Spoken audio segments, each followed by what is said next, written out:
داوي كرنا في اوبراسيوني الكامبا هولي دي انجامي دا قال لك تشتاتن خيا كرن لسر عردي قال لك انجام هات قرتن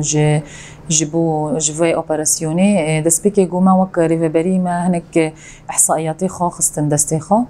هنك تشتي قومات خاص قو نصطمي خف خلكين قو تكامبي دامت خاص امزانبن ما خست دستيخا وكملي اولهيجي راستي يعني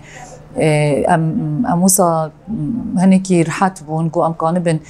دما بيش دا كاريخا برحتي بكن امجي وافسازيد مروفيجي ايغو قو يورن سبي سرکار د انجام اپراسیونی داجی جنک کشتی لقسم بیانین هات دیتن جو سامرات کوی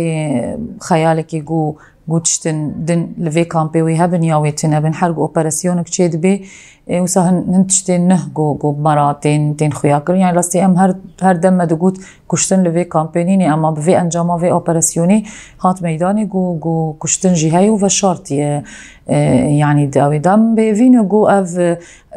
حركتي شانين داعش كامبيدا الشليبي جو نكانبن جو تأثير سرفي خلكي كامبي بكن وف خلكي كامبي جي اما دما بيش دا صار حت جيام بكن بيهتر تليفون ده بشي مهاجرات دخنه جبر قلك تواصل بدرفار چيد بي جوكتي هولدان اف دما داوي قلك رافج كامبي چيد بود ريا اف تليفونا بونجبو تواصل درفا وهندرفا بوشخا اف حمله درفا وهندر بوجبر جريداي هافن يعني روشا درفا وهندر جريداي هافج بروي اف تليفون دمي هبي تواصل بدرفا وهندر را تشيدبي وقال لك هولداني واني رافيج كامبي تشيدبي وتشيب ويجي قال لك هولداني وان هاتن كرتن هفالا كاني بو بدا سكناندن اما قال لك جوانجي دركتن رافيان يعني راست جبر تليفون قد خيج او بالشكل كينا نظامي دخن كونيت خاج بو تواصل خايب درفرا بكن يعني جبر تليفون قد خند بشيت هول دانا وان بكاسيت جو بوان جوان رقانبن ريا بأمنين وقت تعليمات بدن وان جو تشبكن يعني برانياوي بشي جنو زاروكن يه اجنبين يعني جا جبروي جو اگر تعليماتي خوش درفا دبن يعني دين دنا جنك كشتي ودبن عرضي صال زيدي چند سالك 2 سال امين زانن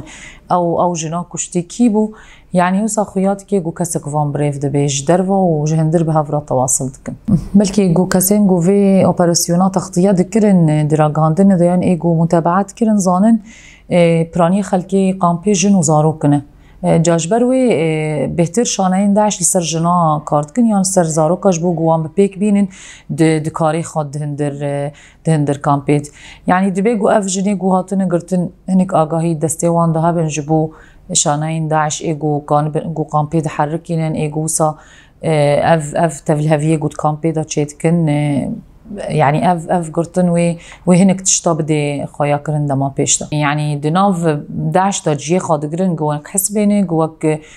بعيدا عن انه تش نافي واني اما او دناف داني يعني جبرتك اسناي راكرن جش كامبي اگر جو سوج نكربي يانجو تشتكي راست نكربي يعني ناوسا قرطاندنكي عشوائيتي والله جنكي راكنو بنا طيبات جو اغاهيل سرهنه طيبات جو قالك تشترتين دين دل حيا جو قوات طيوي جنيرات كيود بكاسين حسبه ينتشكدن اما بيكون متورط بشانين داعش را جو في كاريدكي داويدا اف حمله بيوستي بيهبو وقالك بيوستي بيهبو يعني ودنجامي دا ايرو ششروج قالك تشتاتن خياكرن يعني سواء نفق بون اف جساجني ايفا شرتي بون ايرو اف روجي داوي فوالا هنك تشتيدن ديتن موبايل ديتن ماين ديتن يعني قالك تشتات ديتن ده انجامي دا بيوستيا حمليها بو انجام جي قالك باش بوجبومه ديتنا سلاح د قامبيت جبر حمله هرصال حمله مهنه يعني اجرتو متابعه بك حمله بري في قدرك سلاح دهاتن قرتن اما في حمله ده وصا هنكي يعني سلاح برنها دينتن جبر اف حملات جو بري ويتشيبونه اف باراستنا امني اجو قالك خورت بو يجبو جو سلاح دربازي كامبينا بن يعني انجاما في حملات داخل يكنن جو راست كاركي راست سر عردي تشيبو يج قواتي باراستنا كامبي راجبروي ما قالك سلاح نديت يعني وك حملات جو بري وي درباز بونه نرينا مج اوبراسيوني را ايجابيه يعني دبيجو ام دركب نسر عردي كار بكن اف خلكي جود هندر داجي وصف حسيب جمر بيوستي بگو اف حمله وری الدارخستنیان اف اپراسیون وری چیکر نه راستی د اپراسیونی دا نه اما دروازی اپراسیونی هنک ولاتی خود پرسن هنک ولاتی جینا تجارت پرسا کسیت خانه کن بلکی گو اف اپراسیون تی که سدم جو برصا ولاطية خاجب كن اما دبيجو دعمي ايجو تي قد باندن جبو خلكي هندر زيدا ببي وعيني دم داجي لبو جبو فقريجي امكار بكن يعني نتاني اموسا بيجن امي فالا بكن اما فالا نابي دروجا دا ودتم هذا دبيجو حردو آلي بهفرابن يعني تقن وقتها هي انا خلق سر عرضي هي فالا نابي دبيجو تباش آلي كاريه بدي فان هنكي حياتا وان باشتر بكي وتمليدن جيش سر وگراوان کار بكي روشا روجلاتا ناوين جگيا و خويايا و كس نزانه بي پیشروجي چه دركوي و چه ببي يعني اگر وي داعش زندي ببي و تشتندن هن تنظيم يدن دركوين يعني پیشروجي نا خويايا و چه ببي جبروي ام هر بانك دكن ام دبين دبيگو داعش بداوي ببي جبو امج اف ذهنيه داعش جندا انه هنا بي اما پیشراج و چی بی کس نزان بنگوازی جبو في ملفی جبو في کامپی ازدیسا دوباره بکم دبی گو هر ولاتک وری ولاتی خواب بی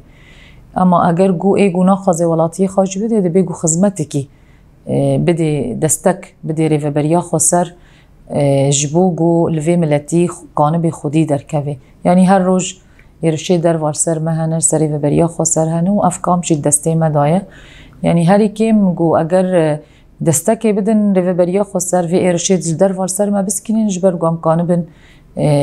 بواجبي خال تجاهها في خلقي كامبيراب